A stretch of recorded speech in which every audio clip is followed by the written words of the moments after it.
In this lesson, we will be discussing spline points. Spline points are how you determine the driving line in Trials Evo. Every time you start a new track, it'll prompt you to place 2 spline points. Any track you create will need at least 2 spline points to mark the start and end of the driving line. Adding more spline points will allow you to create a more dynamic driving line with curves. We will begin by opening a new track and placing 2 spline points with the A button. You will notice your first 2 spline points are paired with 2 checkpoints. These are your start and finish checkpoints. Like spline points, you need at least 2 checkpoints in every track to mark your start and finish. The initial checkpoints will spawn lined up with the spline points, but they do not need to be. Your starting checkpoint, finish checkpoint, and any checkpoints in between can be placed anywhere between your first and last spline point. Next, we'll add a curve to our driving line.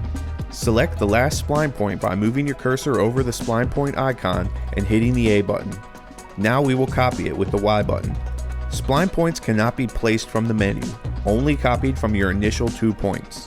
One thing to keep in mind when copying spline points is that the new spline point will come after the point it was copied from as far as your driving line is concerned.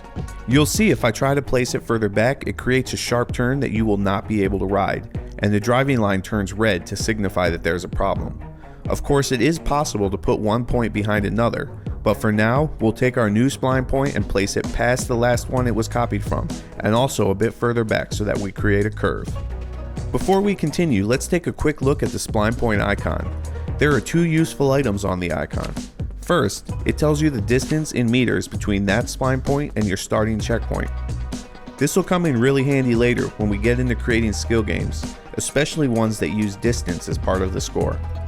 The second useful item is this horizontal line that crosses the icon.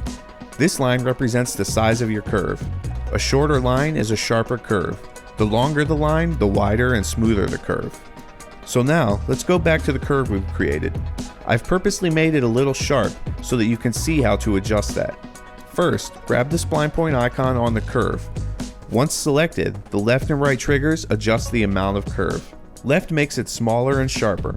You can see here if I hold the left trigger, the horizontal line shrinks to nothing, and the curve becomes a sharp angle, which is of course too sharp to drive, so my line turns red. Right trigger makes the curve wider, and you can see as I hold right trigger, the horizontal line grows and the curve becomes wider and smoother. One thing to note is that the more distance there is between spline points, the easier it will be to get a nice smooth curve. Finally, we'll grab our last checkpoint and copy it. Keep in mind that checkpoints can be copied from existing checkpoints or placed from the objects menu. In any case, your first checkpoint on the driving line is always your starting line, and your last checkpoint is always your finish.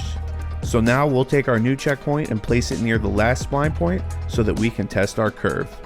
Hit start and select test track and give your curve a test drive.